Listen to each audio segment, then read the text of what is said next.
बऱ्याच दिवसानंतर आपल्या यूट्यूब चॅनलवर भगवद्गीतेचा 12व्या अध्यायाची संथा पद्धतीने हा श्लोक शिकवत आहे मी. हरि ओम श्री परमात्मने नमः. अथ द्वादशोऽध्यायः. अर्जुन उवाच एवं सततयुक्ताये. हा पूर्वार्ध. एवं सततयुक्ताये भक्तास्त्वां पर्युपासते. हा उत्तरार्ध. भक्तास्त्वां पर्युपासते ये चाप्यक्षरमव्यक्तं. हा पूर्वार्ध. तेषां के योगवित्तमः.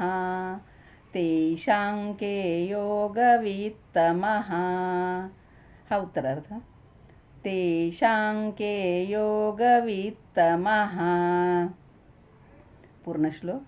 एवं सततयुक्ताये भक्तास्त्वां पर्युपासते ये चाप्यक्षरमव्यक्तं तेषां के योगवित्तमः.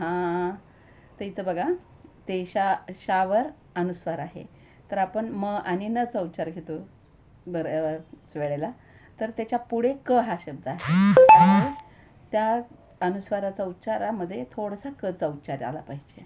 तेषां के योगवित्तमः.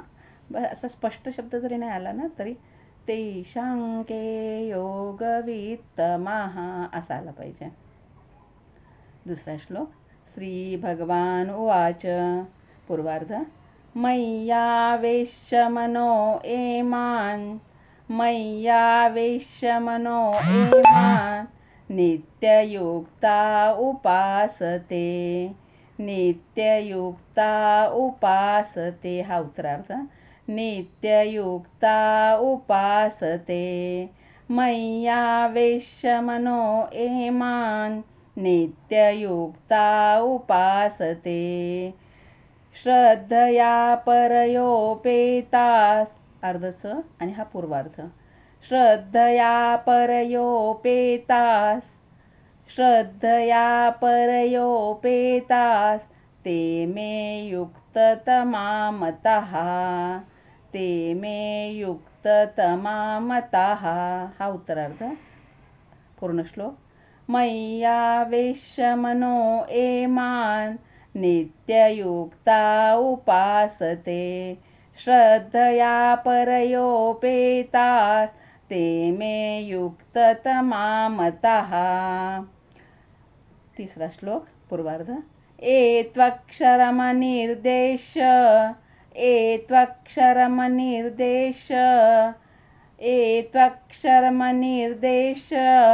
मव्यक्तं पर्युपासते. हा उत्तरार्ध. मव्यक्तं पर्युपासते.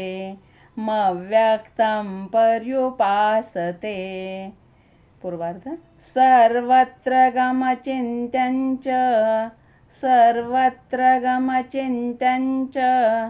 कूटस्थमचलं